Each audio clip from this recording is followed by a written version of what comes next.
Everyone, good morning সবাইকে। সবাই কেমন আছো? আশা করি সবাই ভালো আছো। চৈতালির নতুন একটি ব্লগে সবাইকে স্বাগতম। তো এটা কিছুদিন আগেকার ভিডিও, গ্রামের একটি। তো এটা গ্যালারিতে আমার রাখাই ছিল, এডিট করা হয়নি, যার কারণে আমি ভিডিওটা সবার সামনে তুলে ধরতে পারিনি, তাই আজকে ধরলাম। তো দেখো গ্রামে গিয়ে আমরা কি করছি। আমরা একটু মাছ ধরতে যাচ্ছি। মানে সারাদিন দোকানে আমরা দুজনেই বিজি থাকি, আমাদের কোথাও যাওয়া হয় না, যার কারণে গ্রামে গেলে আমরা একটু এন্টারটেনমেন্ট নিজেদের মধ্যে খুঁজে নিই। তো দেখো মাছ ধরতে তো আর আমরা পারি না, তবুও চলে যাচ্ছি আমরা নিজেদের পুকুরে মাছ ধরতে। ভাগের পুকুরে মাছ ধরলেও কিছু বলবে না সবাই, কিন্তু তবুও নিজেদের পুকুরে একটা আলাদাই অধিকার, তাই না? তো দেখো এই পুকুরটা হচ্ছে আমাদের সম্পূর্ণ নিজস্ব, আরও আছে নিজস্ব পুকুর, ভাগের পুকুরও আছে। তো এই পুকুরটা আমি গেছিলাম সেই বিয়ের প্রথম থালা হারাতে। তারপর কিন্তু এই লাস্ট টাইম আমি যাচ্ছি, মানে দ্বিতীয়বার যাচ্ছি। তার আগে আমার যাওয়া হয়ে ওঠেনি, বিকজ গ্রামে খুব একটা যাওয়াও হয় না।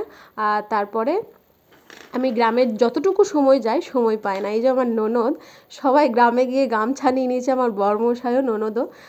আমরা বড়শিটা ঠিক ছাড়াতে পারলাম না, তাই গ্রামেরই একজন ভাইয়ের কাছ থেকে ছাড়িয়ে নিলাম।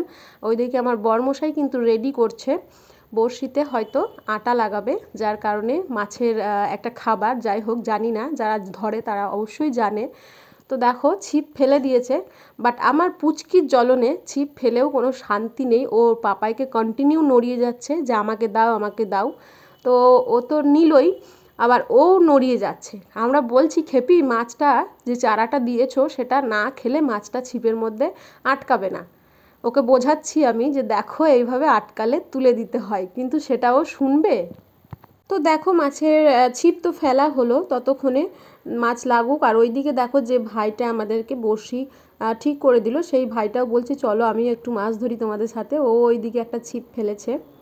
পুকুরটা ঠিকঠাকভাবে পরিষ্কার করা হয়নি, আর মাছ চাষও অনেক দিন ধরে করা হয়নি। ওই একজনকে দেওয়া আছে যিনি দেখাশোনা করেন। তো ওই রকম অবস্থাতেই আছে এখন, ঠিকঠাক মাছ হয়তো নেই। আর ছেলেগুলো দেখো কেমন এখানে বসে আড্ডা মারে, মাচা তৈরি করেছে। এগুলো যারা গ্রামের দিকে থাকে তারা অবশ্যই জানবে। ওরা ওইভাবেই এনজয় করে সময়টাকে। আমরা বলছি যে একটু এদিকে বা ওদিকে গেলে মাছটা ঠিক পাওয়া যেত। এরকম বাঁশঝাড় ওদিকে আরও ছিল, যেগুলো কেটে দেওয়া হয়েছে, বাঁশগুলো বিক্রি করে দেওয়া হয়েছে আমাদের বোলপুরের ঘর ঢালাইয়ের সময়। আর এদিকে দেখো হাঁসটা চড়ছে, সেটা বাবু দেখছে, ও ভীষণ এনজয় করছে গ্রামের প্রকৃতিটা। মানে বোলপুরে তো এসব পাই না, বোলপুরে ঘরের মধ্যে সবসময় আবদ্ধই থাকে, খেলার সাথীও নেই, যার কারণে গ্রামে গেলে পুরো সেই বাঁধা গরু ছাড়া পেলে যা হয় সেরকম করে ও। এবার দাদু দিদার আবদারে কিছু বলতে পারি না। চলো আমাদের দ্বারাই কিন্তু অত ধৈর্য সহ্য কিচ্ছু নেই, তাই নিজেদের এই 1 নাম্বার পুকুরে আমরা পেলাম না, তাই 2য় নাম্বার পুকুরে কিন্তু আমরা চলে এসেছি আবার মাছ ধরার জন্য। তো এখানে এসেও পুচকির বায়না, ওই দেখো ওর পাপাই বলেছে ছোটোবেলায় নাকি এইভাবে নৌকা করে জলে ভাসাতো, সেই কারণে ও আবার ওইটাতে ইন্টারেস্ট পেয়েছে, যার কারণে আমি মাছ ধরছি সেখানে ওগুলো ফেলে দিচ্ছে।